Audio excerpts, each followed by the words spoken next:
Di saat suamimu berangkat tugas melaksanakan operasi kapal selam, kamu anggap suamimu itu udah mati. Berdoa aja sama Allah SWT supaya suamimu ini selalu diberikan keselamatan. Itu tadi cerita almarhum Serda Setio Wawan, salah seorang awak kapal KRI Nanggala yang didokumentasikan pada 2017 lalu. Sejak awal kita dengar Serda Setio Wawan telah siap mengorbankan nyawanya demi negara. Rekaman video wawancara Serda Setio Wawan. Wawan adalah satu di antara 53 awak KRI Nanggala 402 yang telah gugur saat bertugas. Dalam wawancara yang diambil tahun 2017 tersebut, Serda Setio Wawan masih menjadi siswa calon awak kapal selam Nanggala 402. Ia pun membeberkan pesan yang ia ucapkan pada istrinya saat akan bertugas mengoperasikan kapal selam Nanggala. Kepada sang istri, Serda Setio Wawan mengatakan bahwa saat dirinya berangkat tugas, itu sama saja dengan menganggapnya mati. Kenapa Serda Wawan mengucapkan seperti itu? Karena prajurit kapal selam memiliki semboyan yang berbunyi Wira Ananta Rudira. Ini merupakan semboyan dari Korps Kapal Selam Indonesia. Arti Wira Ananta Rudira adalah tabah sampai akhir. Nah, memang begitu, itu udah semboyan seluruh prajurit kapal selam. Semboyan kita adalah Wira Ananta Rudira, berani sampai titik darah terakhir. Ini yang selalu diucapkan untuk mengingatkan betapa kuat dan tangguhnya prajurit yang bertugas dalam Korps Kapal Selam Nanggala 402 ketika bertugas menghadapi misi di dasar laut. Ucap Wawan, di saat kapal selamku Nanggala 402 sudah menyelam, berarti saya itu sudah mati. Sebagai bentuk penghormatan, admin khusus militer menuliskan ucapan bela sungkawa untuk Serda Setio Wawan dan awak KRI Nanggala 402 lainnya yang dinyatakan telah gugur. Kami segenap masyarakat Indonesia ikut berduka dan berdoa yang terbaik bagi seluruh awak kapal selam Nanggala 402. Selamat jalan prajurit-prajurit bangsa, istirahatlah dengan tenang. Jasamu bagi negeri akan selalu dikenang. Selamat jalan kesatria. Nah, ketika Ibunda Serda Setio Wawan Wiji mengungkapkan sang putra yaitu Serda Wawan sempat bermimpi ketemu ayahnya yang sudah meninggal. Hal ini diceritakan saat berpamitan akan menjalankan tugas. Serda Wawan bercerita ke ibunya bahwa ia bermimpi dirangkul almarhum ayahnya. Waktu pamit belum ada firasat tuh. Pamitnya mau berangkat mentok. Cuma dia mau berangkat itu menyampaikan bahwa saya tadi malam mimpi ketemu bapaknya kan sudah meninggal. Oh gitu. Nah, sebanyak 53 awak KRI Nanggala 402 pun dinyatakan telah gugur. Atas nama negara, atas nama pemerintah, atas nama rakyat, saya menyampaikan duka cita yang mendalam atas gugurnya para patriot KRI Nanggala 402. Semua keluarga menginginkan evakuasi awak kapal selam Nanggala 402.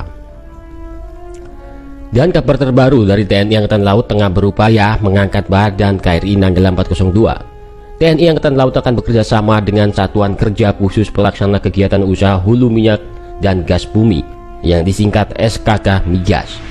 Hal tersebut dikatakan Kepala Staf TNI Angkatan Laut Kasal Laksamana TNI Yudo Margono. Menurutnya pihaknya akan menggandeng SKK Minyak untuk membantu evakuasi badan KRI Nanggala 402 yang telah tenggelam di kedalaman 838 meter. Kapal SKK Migas, kata Yudo, memiliki kemampuan untuk mengangkat kapal Nanggala 402 buatan Jerman tersebut. Kedepan TNI Angkatan Laut mengajukan untuk dilakukan pengangkatan badan kapal selam dan TNI Angkatan Laut sudah berkoordinasi dengan SKK Migas karena mereka yang memiliki kemampuan untuk mengangkat kapal selam tersebut. Nanti ke depan sudah kita ajukan untuk dilaksanakan pengangkatan. Ya, kami sudah koordinasi dengan SKK Migas yang memiliki kapal untuk bisa mengangkat. Terkait dengan rencana untuk melakukan pengangkatan KRI Nanggala 402 ini, kami tentunya siap memberikan dukungan. Saat ini sedang dilakukan koordinasi dan kajian teknis lebih lanjut, mekanisme pengikatan, dan hal-hal teknis lainnya. Yudo menambahkan sampai dengan saat ini posisi KRI Nanggala 402 masih belum tergeser. Dia menambahkan TNI Angkatan Laut juga melakukan pengamanan di lokasi tenggelamnya kapal selam 402 dengan menyiagakan petugas di lokasi. Dan ada sedikit kabar bahwa tenggelamnya kapal selam Nanggala 402 itu ditembak oleh kapal selam Perancis. karena pada saat itu kapal selam Perancis lagi berkunjung ke Australia. Namun semua itu dibantah oleh TNI Angkatan Laut. Sampai saat ini pun masih simpang siur atas tenggelamnya kapal selam Nanggala 402. TNI Angkatan Laut menganggap kapal selam Nanggala 402 itu tenggelam karena faktor alam. Ditembak oleh kapal asing lah. Jadi gini, pada saat kejadian itu ada banyak kapal atas air di sana. Dan kapal atas air itu mempunyai sonar. Kalau ada ledakan, pasti terdengar oleh sonar. Nah, Arsenal Kasal Laksamana Muda TNI Muhammad Ali mengatakan pihaknya bakal melakukan investigasi guna menguak penyebab pastinya dari peristiwa tenggelamnya kapal selam KRI Nanggala 402. Selain melakukan investigasi, pihaknya memastikan bakal mengaudit kelayakan kapal selam yang digunakan TNI Angkatan Laut. KRI Nanggala ini di overhaul tahun 2011 dan selesai 2012. Kemudian melaksanakan perbaikan-perbaikan hardepo, harmen. Jadi dari kelaikan kapal ini dinyatakan laik sampai dengan September tahun 2022. Muhammad Ali mengungkapkan investigasi yang bakal dilakukan nantinya akan melibatkan para pakar kapal selam. Kita investigasi juga, tapi harus menghadirkan para pakar, bukan para pengamat saja. Para pakar kapal selam dan para pakar ahli pembuat kapal selam. Tenggelamnya kapal selam KRI Nanggala 402 menyisakan pekerjaan rumah atau PR besar bagi pemerintah dan TNI untuk membenahi alat utama sistem persenjataan atau alutsista. Sudah lebih dari 40 tahun KRI Nanggala 402 masuk dalam jajaran TNI Angkatan Laut. Sejumlah pihak pun mendesak pemerintah agar segera mengevaluasi alutsista TNI pasca peristiwa yang menewaskan 53 prajurit KRI Nanggala 402 tersebut. Wakil Ketua DPR Rahmat Gobel menyebut tenggelamnya KRI Nanggala 402 menjadi momentum mengevaluasi alutsista TNI, khususnya TNI Angkatan Laut. Kita harus bisa mengambil hikmah dari musibah ini. Kita harus mengevaluasi seluruh alutsista milik TNI Angkatan Laut. Sebagai negara maritim dengan sebaran 13.000 pulau, kata Gobel, Indonesia membutuhkan kekuatan personel TNI Angkatan Laut yang prima. Terlebih, posisi Indonesia yang berada pada titik lintas membuat banyak kapal niaga dan kapal perang dari berbagai negara kerap melintasi Indonesia.